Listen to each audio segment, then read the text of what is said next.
Assalamualaikum dan salam Sarawak Maju Makmur. Bersama saya, Hafizah Munirah Mahrab. Berita utama, Suruhanjaya Pilihan Raya SPR menjangkakan keputusan bagi Pilihan Raya Kecil PRK Dewan Undangan Negeri Dun Jepak diketahui pada jam 9 malam ini. Pengurusi SPR Tan Sri Abdul Ghani Saleh bagaimanapun berkata, ia tertakluk kepada situasi semasa termasuk keadaan cuaca dan gangguan yang boleh menjejaskan proses penjumlahan undi. Dari segi perancangan kita, segi pengumuman, saya rasa memandangkan di kawasan Jepak ni lokasi yang paling jauh pun dalam 1 jam. Jadi kita jangkakan insyaAllah dalam pukul 9 lebih kurang keputusan akan kita pinang. Ini tertakluk kepada keadaan pada waktu itulah. Dan kita doa supaya cuaca kita elok, keadaan cuaca elok dan tidak ada kacau ganggu dari segi perkiraan dan sebagainya. Beliau berkata demikian ketika ditemui media selepas melakukan lawatan di pusat pengundian SK Bintulu pada Sabtu. Mengulas proses pengundian, Tan Sri Abdul Ghani berkata setakat ini SPR tidak menerima sebarang aduan gangguan dari mana-mana penyokong parti yang bertanding. Setakat yang kita lawat dan kita tidak menerima apa-apa laporan. Maknanya semua pengundi-pengundi di Dun Jepak melaksanakan tanggungjawab dengan baik. Tidak ada kacau ganggu daripada mana-mana pihak. Dan hasil lawatan tadi pun saya mendapat semua tempat-tempat undi dalam keadaan tenang, aman. Jadi suasana pengundian berjalan dengan lancar. PRK Dun Jepak menyaksikan calon gabungan Parti Sarawak GPS Iskandar Turki ditentang oleh calon Parti Bumi Kejalang PBK Stevenson Joseph Sumbang dan calon Parti Aspirasi Rakyat Sarawak Aspirasi Chieng Lia Ping.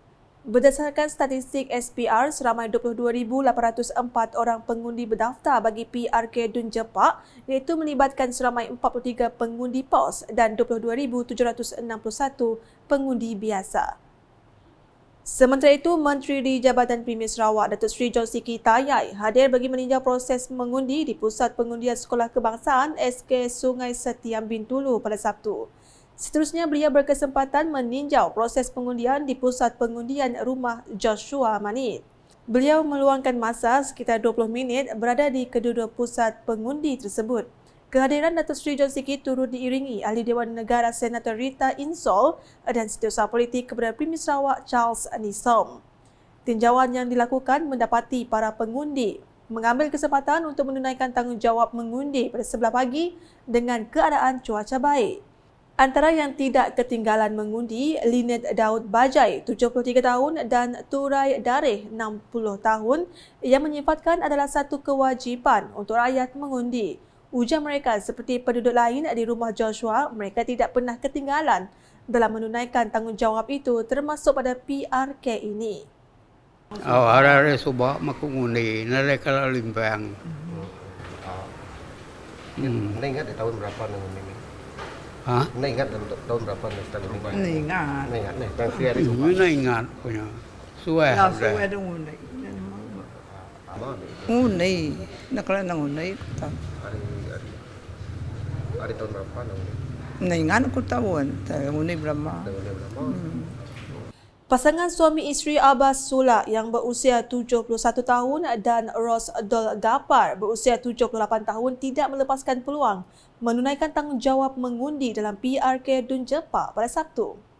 Bagi pasangan warga emas itu adalah menjadi kelaziman mereka berdua mengundi setiap kali pilihan raya diadakan. Meskipun kini Ros tidak mampu bergerak sendiri dan berkerusi roda, namun ia tidak mematahkan semangat beliau yang juga bekas Ketua Wanita Parti Persatuan Bumi Putera Bersatu PBB Jepak itu bagi menunaikan tanggungjawab sebagai pengundi.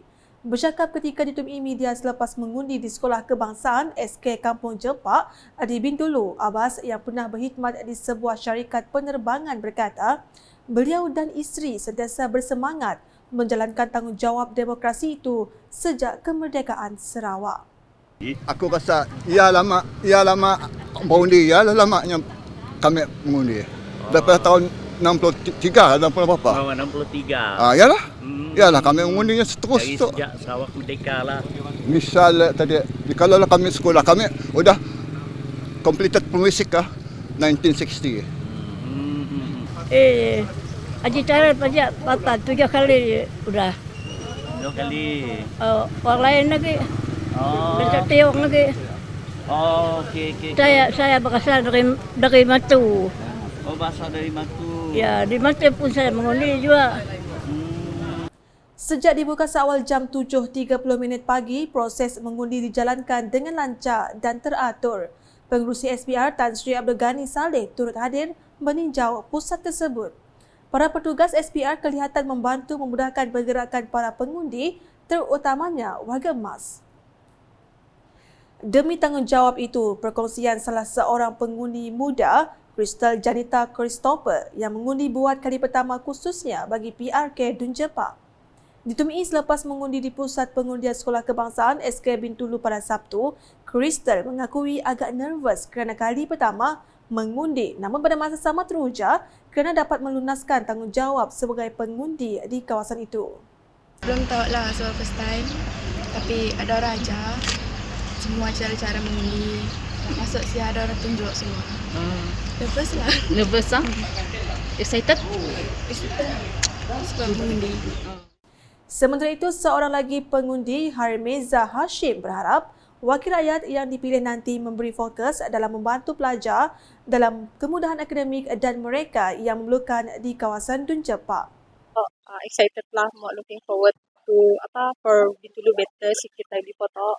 Tanggal Sarawak pun banyak ada improvement dari segi ekonomi, akademik apa yang so, macam kami looking forward for better academic lah. So, ini MRSM pun baru buka di Bintulu.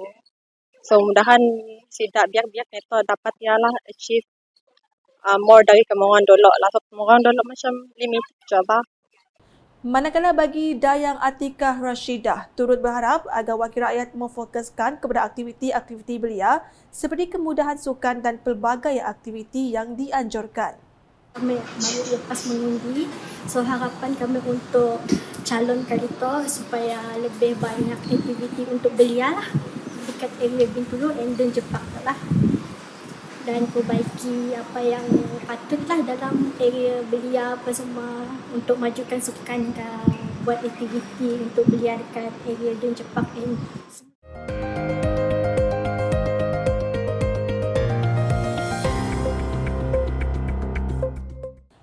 Beralih ke paparan lain. Para graduan perlu menghayati prinsip kelima rukun negara iaitu kesopanan dan kesusilaan dengan berhemah ketika berkomunikasi khususnya dalam media sosial.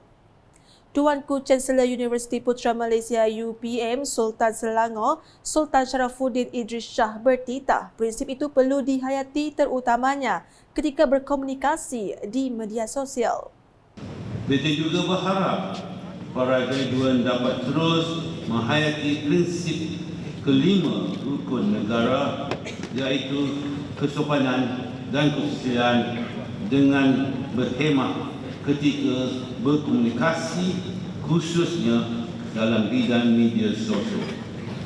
Janganlah sampai memberi komen-komen keterlaluan dan mengeluarkan ayat-ayat berunsur fitnah, cacian dan hasad dengki, terutamanya membabitkan isu 3R, iaitu institusi diraja, agama dan kaum. Kerana jika berlaku, ia boleh merosakkan pemikiran masyarakat.